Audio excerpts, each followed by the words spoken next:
दोस्तों, सोचिए, आप एक खूबसूरत से जंगल के किनारे खड़े हैं। पेड़ सूरज से चमक रहे हैं, दूर से चिड़ियां चहचहा रही हैं, जैसे कि आप प्रकृति की सुंदरता का आनंद ले रहे हैं। शांति का भाव आपके ऊपर छा रहा है। आप अपनी आंखें बंद कर लेते हैं और ताजी हवा में सांस लेते हैं। हवा का एक झोंका महसूस करते हैं। लेकिन फिर आप अपनी आंखें खोलते हैं और हकीकत सामने आ जाती है। आप अपनी रोजमर्रा की जिंदगी में वापस आ जाते हैं, तनाव और चिंताओं से घिरे हुए। खुशी का भाव जल्दी ही फीका पड़ जाता है। उसकी जगह जंगल में उस पल की लालसा ले लेती है। हम सभी खुशी की इस लालसा, इस एहसास को महसूस करते हैं कि यह हमारे हाथ से दूर है। हमें लगता है कि अगर हमें बस वह नई नौकरी, वह नया घर या वह नया रिश्ता मिल जाए तो हम आखिरकार खुश हो जाएंगे। लेकिन क्या होगा अगर मैं आपको बता दूं कि खुशी कोई ऐसी चीज नहीं है जो आपको मिलती है, बल्कि यह कुछ ऐसी चीज है जिसे आप खुद बनाते हैं। इस वीडियो में हम एक कहानी के माध्यम से यह सीखेंगे कि कैसे हम खुशी की राह देखना बंद करें और हर पल में उसे ढूंढना शुरू करें। हम सीखेंगे कि कैसे सकारात्मक सोच पैदा करें, जिंदगी की छोटी छोटी चीजों की सराहना करें और रोजमर्रा की गतिविधियों में खुशी पाएं। एक बार की बात है, एक छोटे से गांव में अर्जुन नाम का एक युवक रहता था। उसकी आंखों में हमेशा सपनों की एक चमक रहती थी। वो एक साधारण किसान परिवार का बेटा था, लेकिन उसके मन में बड़े बड़े सपने पल रहे थे। अर्जुन चाहता था कि वो एक दिन बड़ा आदमी बने और अपने गांव का नाम रोशन करे। अर्जुन बचपन से ही पढ़ाई में बहुत तेज था। वो गांव के स्कूल में सबसे होशियार छात्रों में से एक था। लेकिन उसके परिवार की आर्थिक स्थिति बहुत अच्छी नहीं थी। उसके पिता खेतों में मेहनत करते थे और मां घर के कामों में व्यस्त रहती थी। अर्जुन को अपनी पढ़ाई के साथ साथ घर के कामों में भी हाथ बटाना पड़ता था। अर्जुन भी अपने माता पिता की मदद करने के लिए खेतों में काम करता था। वह जानता था कि परिवार की आर्थिक स्थिति अच्छी नहीं है, इसलिए उसने अपने सपनों को किनारे रखकर अपने परिवार की मदद करने का निर्णय लिया। रोज सुबह अर्जुन जल्दी उठकर खेतों में जाता, मिट्टी में अपने हाथों से फसल बोता और अपने माता पिता के साथ मिलकर काम करता। खेतों में काम करते करते अर्जुन के हाथ कठोर हो गए थे, लेकिन उसने कभी हार नहीं मानी। वह अपने सपनों को दिल में संजोए हुए मेहनत करता रहता। लेकिन किस्मत ने एक दिन बड़ा खेल खेला। अर्जुन के माता पिता का देहांत हो गया। अब अर्जुन के कंधों पर दो छोटी बहनों की जिम्मेदारी आ गई। हर सुबह वह सूरज के उगने से पहले उठता और दिन भर काम करता रहता।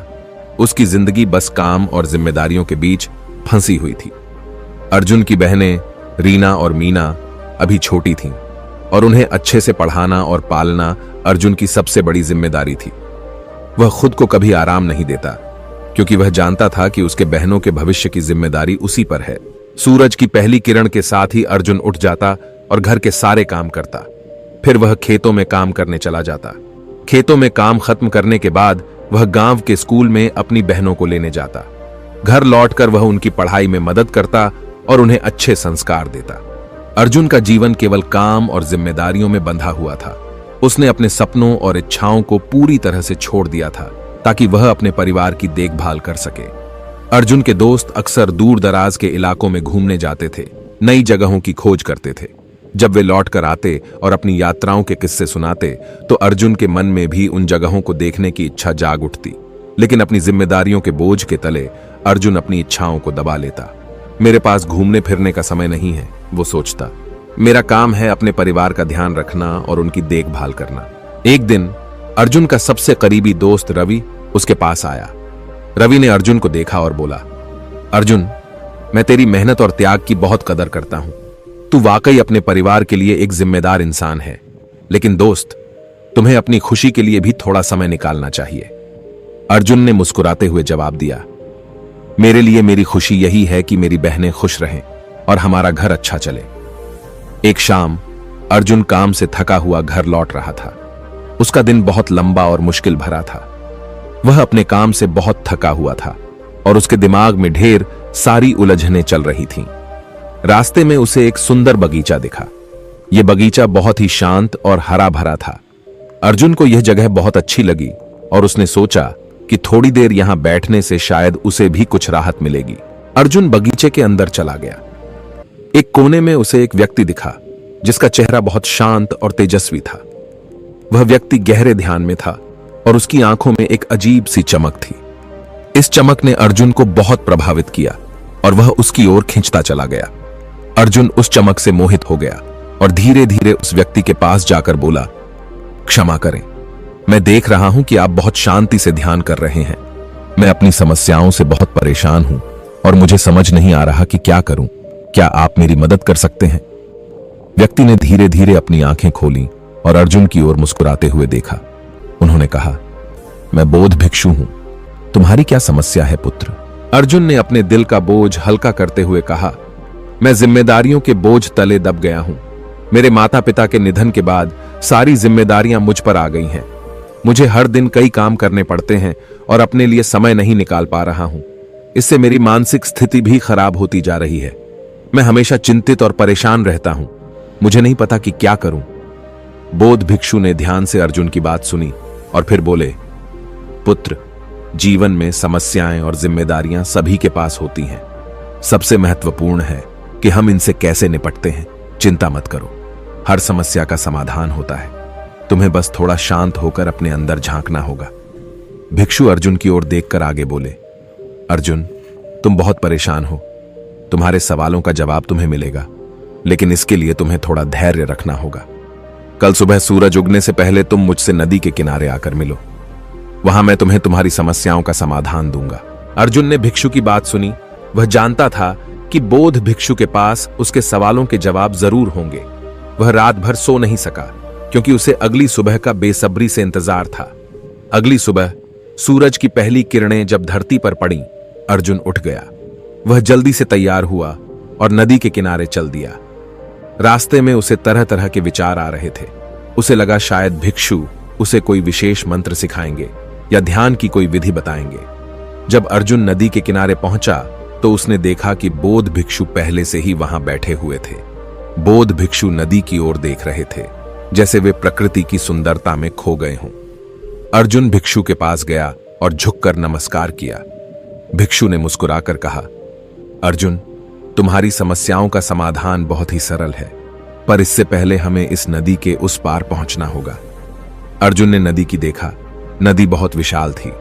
नदी का पानी तेज गति से बह रहा था। अर्जुन डर गए और बौद्ध भिक्षु से पूछा, भिक्षु जी, हम इस नदी को कैसे पार करेंगे? बौद्ध भिक्षु मुस्कुराए और बोले, अर्जुन, चिंता मत करो, हम इस नदी को अवश्य पार करेंगे। यह सुनकर अर्जुन को थोड़ी राहत मिली, लेकिन उसके मन में अभी भी संदेह था। बौद्ध भिक्षु ने आगे कहा, लेकिन हम इस नदी को पैदल पार करेंगे। अर्जुन हैरान रह गए और बोला, लेकिन भिक्षु जी, पैदल पार कैसे करेंगे? बौद्ध भिक्षु ने धीरे से कहा, अर्जुन, धैर्य रखो। जब इस नदी का सारा पानी सूख जाएगा और नदी का तल दिखाई देने लगेगा, तब हम इस नदी को पार करेंगे। यह सुनकर अर्जुन के चेहरे पर आश्चर्य के भाव आ गए। उसे अपने कानों पर विश्वास ही नहीं हुआ। अर्जुन ने कहा, भिक्षु जी, आप क्या कह रहे हैं? यह तो असंभव है। इतनी बड़ी नदी का पानी भला कैसे सूख सकता है? हम अगर इस विशाल नदी के सूखने का इंतजार करेंगे तो हमेशा के लिए हम इंतजार ही करते रहेंगे। ऐसा कभी नहीं होगा। हम भले ही बूढ़े हो जाएं, फिर भी यह कभी नहीं होगा। हमें इस विशाल नदी के सूखने का इंतजार नहीं करना चाहिए। बौद्ध भिक्षु ने उसके आश्चर्यपूर्ण चेहरे को देखा और प्यार से कहा, अर्जुन, तुम्हारी बात सही है। यह नदी अत्यंत विशाल है और इसका पानी कभी नहीं सूख सकता। मैं तुम्हें यही बात सिखाना चाहता हूं। तुम भी सोच रहे हो कि जब सभी काम खत्म होंगे तब तुम्हारा जीवन बेहतर होगा, पर वास्तव में जिम्मेदारियां कभी खत्म नहीं होती, वैसे ही जैसे यह नदी कभी पूरी तरह सूख नहीं सकती।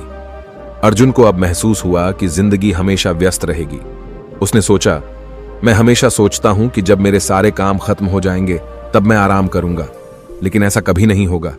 हर दिन कुछ न कुछ नया काम सामने आ जाता है। अगर मैं इसी इंतजार में रहूंगा कि काम खत्म हो जाएं, तो मैं कभी खुश नहीं रह पाऊंगा। अर्जुन ने बौद्ध भिक्षु से कहा, भिक्षु जी, आपने मेरी आंखें खोल दी। अब मैं समझ गया हूं कि मुझे अपने जीवन का आनंद अभी और यहीं लेना होगा। जिम्मेदारियों के होते हुए भी मुझे खुश रहना सीखना होगा। अर्जुन ने बौद्ध भिक्षु से पूछा, लेकिन भिक्षु जी, यह कैसे संभव है? मैं अपनी सभी जिम्मेदारियों के बीच से ही अपने लिए समय कैसे निकालूं? बौद्ध भिक्षु ने एक गहरी सांस ली और मुस्कुराते हुए कहा, अर्जुन, खुश रहने की कुंजी बाहरी परिस्थितियों में नहीं, बल्कि हमारी आंतरिक दृष्टिकोण में है। अगर तुम चाहो तो हर पल में खुशी ढूंढ सकते हो, चाहे परिस्थितियां कैसी भी हों। अर्जुन थोड़े उलझन में दिखा और उसने फिर पूछा, लेकिन भिक्षु जी, जब मैं अपने काम, परिवार और अन्य जिम्मेदारियों में व्यस्त रहता हूं, तब मुझे अपने लिए समय निकालना बहुत कठिन लगता है। ऐसे में मैं कैसे खुश रह सकता हूं? अर्जुन, सबसे पहले तो तुम्हें यह समझना होगा कि खुश रहना एक कला है। यह कोई बड़ी चीज नहीं है जिसे पाने के लिए बहुत प्रयास करना पड़े।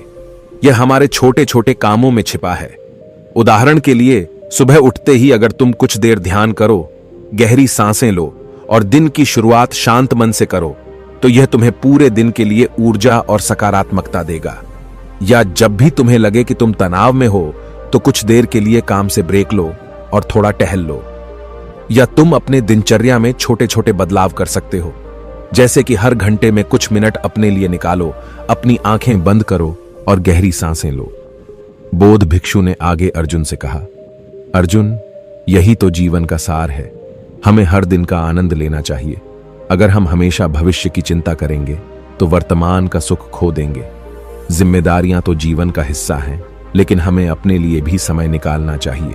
अर्जुन ने मुस्कुराते हुए कहा, आप सही कह रहे हैं भिक्षु जी। अब से मैं हर दिन थोड़ा समय अपने लिए निकालूंगा, चाहे कितनी भी व्यस्तता हो। मुझे पता है कि यह आसान नहीं होगा, लेकिन मैं कोशिश करूंगा। भिक्षु ने कहा, अर्जुन, जब तुम अपनी दिनचर्या में छोटे छोटे बदलाव करोगे, तो तुम देखोगे कि तुम्हारी जिंदगी कितनी बेहतर हो जाएगी। तुम्हारे अंदर की शांति और खुशी बढ़ेगी। जिम्मेदारियों के बीच संतुलन बनाना सीखो और देखो कैसे तुम्हारा जीवन खुशहाल होता है। अर्जुन ने भिक्षु जी के पैर छूकर कहा, धन्यवाद भिक्षु जी, आपकी सीख मेरे जीवन के लिए अमूल्य है। अब मैं हर दिन का आनंद लेने की कोशिश करूंगा और अपनी जिम्मेदारियों के बीच भी खुश रहना सीखूंगा। अर्जुन ने अपने परिवार के साथ भी समय बिताने का निर्णय लिया। उसने सोचा, परिवार के साथ समय बिताना बहुत जरूरी है। इससे मुझे खुशी मिलेगी और मेरे रिश्ते भी मजबूत होंगे। उसने सोचा, मुझे अपने काम को भी सही ढंग से बांटना होगा, ताकि मैं हर काम को समय पर पूरा कर सकूं और मेरे पास खुद के लिए भी समय बचे। तो दोस्तों, ये कहानी यहीं पे खत्म होती है। अगर आपको ये कहानी अच्छी लगी तो इसे लाइक जरूर करें और अपने दोस्तों के साथ शेयर करें। अगर आप ऐसी ही और कहानियां सुनना चाहते हैं तो मेरे चैनल को सब्सक्राइब करें और बेल आइकन को जरूर दबाएं, ताकि आपको मेरे नए वीडियो की नोटिफिकेशन मिल सके। आप कमेंट्स में भी बता सकते हैं कि आप आगे किस तरह की कहानियां सुनना पसंद करेंगे। तो फिर मिलते हैं अगली कहानी में। नमो बुद्धाय।